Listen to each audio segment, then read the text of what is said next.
मैं I want a heartfelt thank you to all the teachers, क्योंकि अगर उनका बैक हमारे साथ नहीं होता, वो 24/7 हमारे लिए अवेलेबल नहीं होते, तो ये पॉसिबल नहीं होता कि इतना अच्छा रिजल्ट।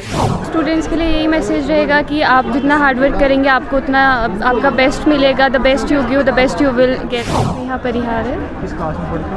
आई एम रिसेंटली मैं 12th में हूँ, but I pass my 11th with 482 out of 500 which is 96.4%। तो कैसे स्कूल की तरफ से देखा जाए तो बहुत अच्छी सपोर्ट थी। एवरी टीचर वाज वेरी बहुत कंसर्निंग थे, बहुत ज़्यादा सपोर्टिव थे। हर चीज़ पे सपोर्ट किया। हर जब भी कोई भी अप डाउन आते रहते थे तो हर चीज़ पे मोटिवेट करते रहते थे कि यू कैन डू इट। तो बस सर मेरा आर्ट्स स्ट्रीम है। सर एम सबसे सिविल सर्विसेज है। तो बाकी स्टूडेंट्स के लिए यही मैसेज रहेगा कि आप जितना हार्ड वर्क करेंगे आपको उतना आपका बेस्ट मिलेगा। The best you give the best you will gate.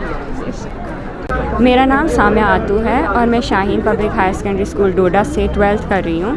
Recently मेरा 11th का रिज़ल्ट आया है और मैंने 490 आउट ऑफ 500 स्कोर किया है और आगे जाके मैं डॉक्टर बनना चाहती हूँ। सबसे पहले मैं I want a heartfelt thank you to all the teachers, क्योंकि अगर उनका बैक हमारे साथ नहीं होता, वो 24/7 हमारे लिए अवेलेबल नहीं होते, तो ये पॉसिबल नहीं होता कि इतना अच्छा रिज़ल्ट आए। वो हमें बॉटनी ज़ूलॉजी के लिए मैं वसीम सर और विमल सर को थैंक यू कहना चाहूँगी, इरशाद सर और विजय लक्ष्मी मैम जिन्होंने हमें फ़िज़िक्स में कोई कमी नहीं छोड़ी, as well as Ashraf sir और अल्ताफ़ सर जिन्होंने हमें केमिस्ट्री के कॉन्सेप्ट्स क्लियर करवाए। तो it is all the effort the teachers have put in us, जो हमने आउटकम उनको दिया वो सब हमारी टीचर्स की वजह से। और ऑब्वियसली मैं बहुत बड़ा थैंक यू कहना चाहूँगी हफीज़ सर को, नजवा मैम को, जिन्होंने इतना ब्यूटीफुल इंस्टीट्यूशन हमारे लिए सेटअप किया ताकि हमारा फ्यूचर, डोडा का बच्चों का फ्यूचर जो है वो बेटर हो सके। आगे जाके मैं डॉक्टर बनना चाहती हूँ और मैं वापस जाना चाहती हूँ अपने गांव, जहाँ मैं लोगों को सर्विस प्रोवाइड कर सकूँ, क्योंकि गांव के बच्चे काफ़ी डिप्राइव्ड होते हैं एजुकेशन के लिए। तो उनके लिए एक एग्जांपल सेट करना चाहती हूँ कि with education you can touch great Heights. अब मेंटल हेल्थ एक बहुत क्रूशल रोल प्ले करती है एक बच्चे के लिए। उन बच्चों के लिए I would just like to say that अपनी करेज गैदर करो, you have one more chance, give it a go, क्योंकि आगे जाके आज एजुकेशन के अलावा कुछ नहीं है। Don't leave your self. अगर आपने 10th या 12th या 11th में आपने अच्छा स्कोर नहीं किया, गवर्नमेंट आपको चांस दे रही है, so why not go for it and score good. और अपने पेरेंट्स को करके दिखाओ कि you can do it. Believe, सबसे पहले खुद पे बिलीव करो और उसके बाद अपने टीचर्स से help low and you will rock it. मेरा नाम फिदा फिरदौस है and now I am student of 12th standard. अभी मैंने 11th पास किया बिकॉज स्कोर 92%। ऑफकोर्स उतना आई मीन ठीक है। एंड मैं सबसे पहले अपने टीचर्स का थैंक करना चाहूँगी कि उनका सबसे बड़ा कंट्रीब्यूशन होता है वो हमारे टीचर्स, माय पेरेंट्स, क्योंकि of course our MD sir, the managing director of our school, हमेशा हमें उस राइट पाथ पे गाइड किया एंड ऑलवेज़ हमें जिस जगह हमें कमी लगी वहाँ पे हमारे साथ सपोर्ट किया। टीचर्स का हमारा 100% कंट्रीब्यूशन रहा है। ह्यूमैनिटीज़ सब्जेक्ट चूज़ किया है तो ऑब्वियसली सिविल सर्विसेज का एम है ये हमेशा से अपने पेरेंट्स को प्राउड फील करवाना है, एज़ वेल एज़ वो एक है कि नेशन को सर्व करना है। एक इंडिया में अपनी एक ऑफकोर्स पहले तो डिस्ट्रिक्ट में पहचान बनानी है, आफ्टर दैट इंडिया में। इंशाल्लाह वी विल डू दैट। अब उतना भरोसा है कि हम कर पाएंगे। और ऑफकोर्स मेरे कुछ फेलो स्टूडेंट्स भी हैं जिन्होंने अच्छा स्कोर किया एंड आई विश कि वो भी अच्छा आगे करेंगे। अरीबा महमूद। इसके बारे में पहले तो डीसी सर का बहुत बहुत शुक्रिया कि वो यहाँ पर आए, हमें इधर मोटिवेट किया। बहुत अप्रिसिएशन ऐसे फ़ील होती है, इंसान और मोटिवेट होता है। और डीसी साहब का खुद का करियर देख के भी इंसान बहुत ज़्यादा मोटिवेट होता है। इसके बाद आगे अभी तो नीट फ़िलहाल, उसके बाद इंशाल्लाह अगर अल्लाह ताला ने तौफीक अता की तो IAS UPSC क्लियर करना चाहूँगी मैं। इसके बाद उनके लिए यही मैसेज कहूँगी कि नंबर्स डजेंट मैटर। मतलब आप नंबर देख के किसी को नहीं बोल सकते कि इनके पास नॉलेज है कि नहीं है। मतलब अगर आज किसी का एवरेज है, ये ज़रूरी नहीं है कि वो आगे जाके कुछ नहीं कर सकता, वो बहुत कुछ कर सकते हैं। ये मतलब नंबर्स ये सिर्फ अपनी अप्रिसिएशन के लिए होती है। और ऐसी बात नहीं है जिनके नहीं आए वो कुछ नहीं कर सकते हैं, वो भी बहुत कुछ कर सकते हैं। और इससे हम किसी का भी नॉलेज ये डिपिक्ट नहीं कर सकते किसके पास कितना नॉलेज है। स्कूल का कंट्रीब्यूशन बोलूँगी कि स्कूल कंटिन्यू आओ, और स्कूल कंटिन्यू आई, स्कूल के एग्ज़ाम्स दिए, उनकी वजह से बहुत प्रिपरेशन हुई। उसके अलावा कुछ ऑनलाइन कोर्स लिए थे, उसकी वजह से भी बहुत हेल्प हुई। इस तरह से ही NCERT सिर्फ एनसीईआरटी? यस। टीचर्स टीचर्स का जो है बहुत रोल रहा है, specially I want to take name Waseem sir and mister Vimal sir, our biology teachers, जिनका बहुत ज़्यादा रोल रहा है। उनने every time they are available for us, even जब बाहर होते थे हम स्कूल से, अगर हमें तब भी डाउट होता था, they are available for us, तो मैं उनको स्पेशल थैंक बोलना चाहूँगी। और पेरेंट्स का मैं बोलूँगी कि पेरेंट्स का कंट्रीब्यूशन तो एवरी टाइम ऐसा होता है कि we can not pay back, तो special thanks to my father who literally supports me every time. I think he is a very great father, I am so blessed to have a father like him. मैंने chemistry की ली थी, उसके अलावा मैं school पे बाकी subject self study किए थे। Want to qualify NEET exam, that's all. मेरा नाम रुखसा ताहिर है, मैं 12th की स्टूडेंट हूँ। मेरी 92.6% जो है 11th बोर्ड एग्ज़ाम में परसेंटेज आई है। मैं जानना चाहूँगा, मैं आर्ट्स की स्टूडेंट हूँ, तो ऑब्वियसली कि हमें जो है एनसीईआरटी के थ्रू ही जाना पड़ता है, क्योंकि हमारी जो भी पेपर बनता है वो एनसीईआरटी से जाता है और बहुत ही डीप क्वेश्चंस हमें एनसीईआरटी से आते हैं। तो मैं बताना चाहूँगी कि मेरे 11th बोर्ड के टाइम पे तो मैंने सबसे ज़्यादा अगर कोई चीज़ प्रेफर की थी तो वो एनसीईआरटी प्रेफर की थी, चाहे मेरा हिस्ट्री सब्जेक्ट था या इकोनॉमिक्स सब्जेक्ट था। मैंने उस सब में एनसीईआरटी ही सबसे ज़्यादा डीपली पढ़ी थी।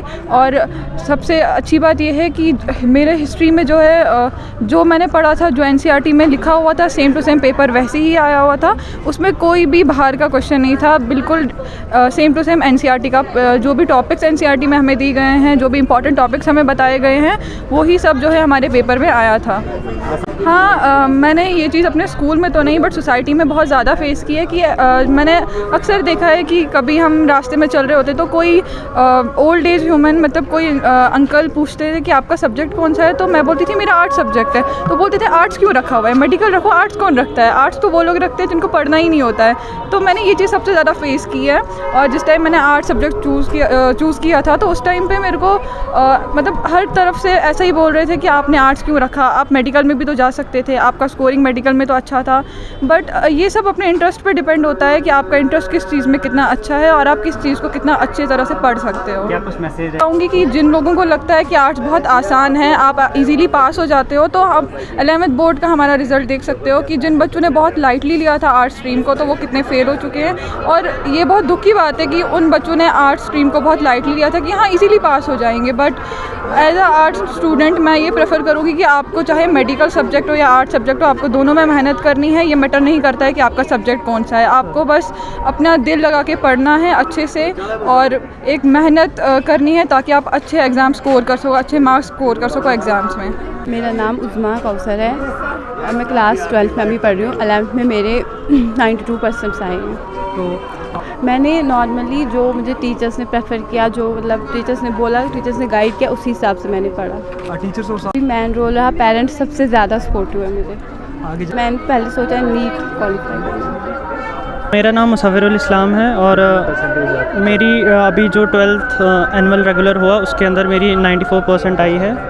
तो मैं सबसे पहले तो ऑलमाइटी अल्लाह का शुक्रगुज़ार हूँ कि उन्होंने मेरे को इस लायक बनाया है कि मैं इतने अच्छे लेवल पे परफॉर्म कर पाया। And thanks to my parents and administration और जो भी हमारी स्कूल की मैनेजमेंट है, मैं उनको बहुत बहुत थैंक यू करना चाहता हूँ, बिकॉज़ उनके बगैर ये सारी चीज़ें अचीव करना पॉसिबल नहीं होता है। क्योंकि हम देखते हैं कि बच्चा जो है, हर एक बच्चा मेहनत करता है, सभी बच्चे पढ़ते हैं, लेकिन कहीं ना कहीं एडमिनिस्ट्रेशन का रोल बहुत ज़्यादा बढ़ जाता है। बिकॉज़ जो टेस्ट सीरीज़ हमारे हफीज़ुल्लाह खुड़वानी सर जो हर एक महीने के अंदर कम से कम 2 टेस्ट सीरीज़ तो वो ले ही लेते थे बच्चों की, तो जिसकी वजह से हमारी प्रिपरेशन जो है वो बहुत ज़्यादा लेवल तक एक्सटेंड हो जाती है।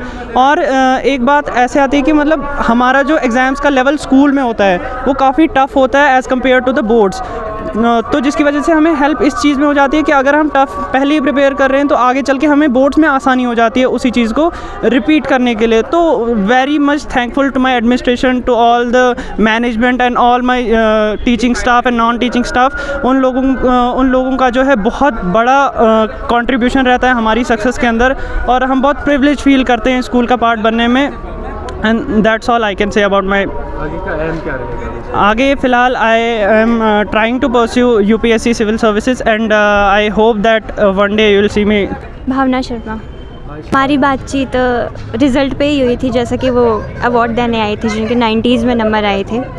तो हमारी बातचीत उसी बात पे हुई। मैं काफ़ी टाइम से सर को बताना चाहती थी कि जो बात हुई हमारे बीच में सर को बताना चाहती थी, पर पहले तो टॉपर्स की डिस्कशन चल रही थी सर से, तो मैंने बहुत हिम्मत करी, मैंने बताया सर को, लेकिन शायद सर जा रहे थे तो उन्होंने बताया कि अभी नहीं।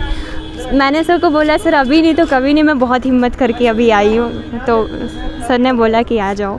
तो सर को मैंने बताया कि sir I got 94% in my 10th board examination. Sir वो बहुत कम है ये, मतलब जितना एक्सपेक्ट किया था नहीं आया। और सोसाइटी में कहीं ना कहीं बहुत जज किया जाता है, आपको नंबर के बेसिस पे बताया जाता है कि तुम पढ़ने में ये हो वो हो। तो सर पेरेंट्स भी कहीं ना कहीं सपोर्ट नहीं करते आप लोगों को।